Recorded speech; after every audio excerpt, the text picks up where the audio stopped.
Bonjour tout le monde, aujourd'hui je vous parle du tome 3 du Pays des Contes de Chris Colfer. Alors si vous êtes là, c'est parce que vous avez lu les tomes précédents, comme ça je peux en parler, ça fait de mal à personne. Le tome 3 débute sur un flashback, on est en 1811 et l'armée française de Napoléon, donc une petite armée, va découvrir que en fait les frères Grimm ont quelqu'un derrière eux pour leur souffler leur histoire, leur conte. Et en fait, il y a un général qui pense qu'en fait ce pays existe vraiment et il aimerait bien le conquérir. Du coup, cette histoire va en fait être révélée par le biais en fait de contes que les frères Grimm ont laissés dans une boîte. Et ça va être lu oralement en Allemagne. Et Connor va assister à cette lecture et se rend compte qu'en fait, il y a une menace qui arrive sur le pays des contes. Il va tout faire pour prévenir sa sœur et tout faire pour rentrer au pays des contes. Donc il va lui arriver plein de petites aventures, une traversée en Europe, des objets à découvrir.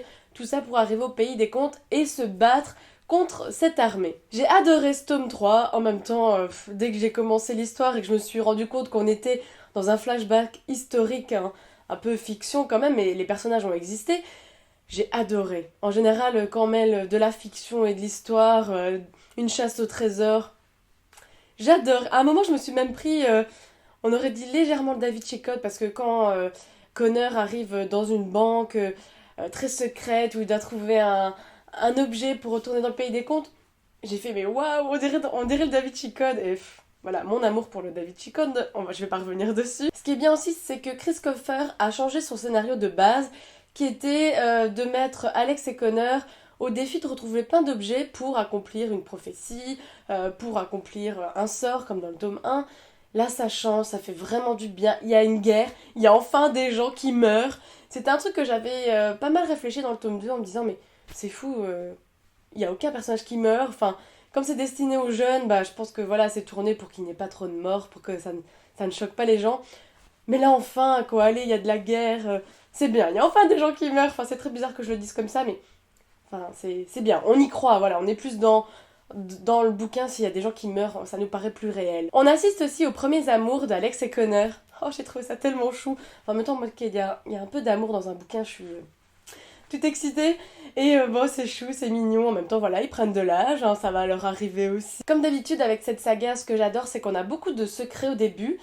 Et puis, au fur et à mesure, et puis carrément à la fin, vous avez les révélations qui tombent. Voilà, on ne joue pas avec votre patience, c'est ça que j'aime beaucoup. Et celui-ci, par contre, finit sur un climax. Alors là, je me suis dit, merde, je n'ai pas la suite. Voilà, le tome 4, je pense que ce sera l'année prochaine.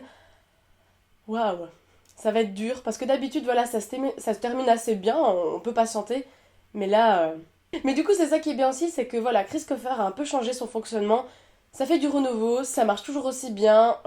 Ça fait tellement du bien de revoir certains personnages, par exemple la reine Trobella, qu'elle est à chaque fois amoureuse de Connor, enfin je trouve ça à chaque fois trop marrant. Si vous avez lu les premiers tomes, franchement je vous invite à continuer cette saga, parce que voilà, c'est merveilleux, on replonge dans l'enfance, voir tous ces contes mêlés, ça fait toujours du bien, et on se dit à très bientôt pour une prochaine vidéo. Salut! Du pays des... Non, je devrais le lever en fait.